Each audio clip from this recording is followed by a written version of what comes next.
कर्मों का फल, एक बौद्ध कथा। बहुत समय पहले की बात है। बोधगया के निकट एक छोटा सा गांव।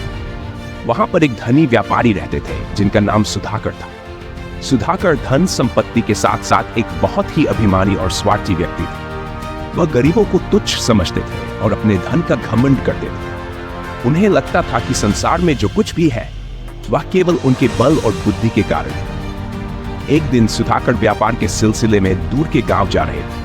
रास्ते में उन्हें एक साधु मिले। साधु ने उनसे कहा, हे व्यापारी, क्या आप कुछ समय के लिए ठहर सकते हैं? मुझे आपसे कुछ कहने की इच्छा है। सुधाकर ने घमंड से कहा, मुझे समय नहीं है, मैं बहुत व्यस्त हूं, लेकिन तुम क्या चाहते हो? साधु ने मुस्कुराते हुए कहा, मैं केवल यह कहना चाहता हूं कि ये धन, ये वैभव सब कुछ नाशवान है। जो भी कर्म हम करते हैं उनका फल अवश्य मिलता है। सुधाकर हंसते हुए बोले, कर्म और फल की बातें बेकार हैं। दुनिया में केवल वही चीजें महत्वपूर्ण है जो हमारे हाथ में है। साधु ने शांति से कहा, तुम्हारे कर्म ही तुम्हारी नियति तय करेंगे।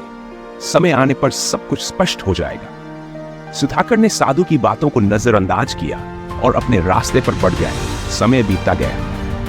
कुछ सालों के बाद व्यापार में घाटा होने लगा। सुधाकर ने अपने कर्मों के कारण कई लोगों को दुख पहुंचाया। अब उनकी स्थिति बदलने लगी। सुधाकर का व्यापार पूरी तरह से खत्म हो गया। उनका सारा धन नष्ट हो गया और वह गरीब हो गए। जिन लोगों के साथ उन्होंने बुरा व्यवहार किया वही लोग अब उनसे दूरी बनाने लगे। सुधाकर ने सोचा कि जो कुछ हो रहा है वो महज एक संयोग है, लेकिन उनके जीवन में आए इस परिवर्तन ने उन्हें सोचने पर मजबूर कर दिया। कुछ समय बाद सुधाकर ने एक जंगल में उसी साधु को देखा। उन्होंने साधु के पास जाकर उनसे अपने जीवन की स्थिति के बारे में बताया। साधु ने कहा, तुम्हें याद है, मैंने तुम्हें कहा था कि कर्मों का फल अवश्य मिलता है। जो तुमने दूसरों के साथ किया वही आज तुम्हारे साथ हो रहा है। लेकिन अब भी समय है सही रास्ते पर चलने का, दूसरों की मदद करने का और अपने कर्मों को सुधारने का। सुधाकर ने साधु की बातों को समझा और अपने जीवन को फिर से जीने का निर्णय लिया।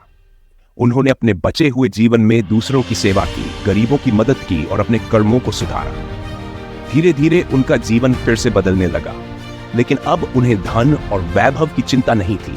उनके जीवन का उद्देश्य दूसरों के जीवन को बेहतर बनाना था। इस कथा से हमें यह सीख मिलती है कि हमारे कर्म हमारे भविष्य का निर्धारण करते हैं। जो हम बोते हैं वही हमें मिलता है। इसलिए हमें हमेशा अच्छे कर्म करने चाहिए और दूसरों की मदद करनी चाहिए।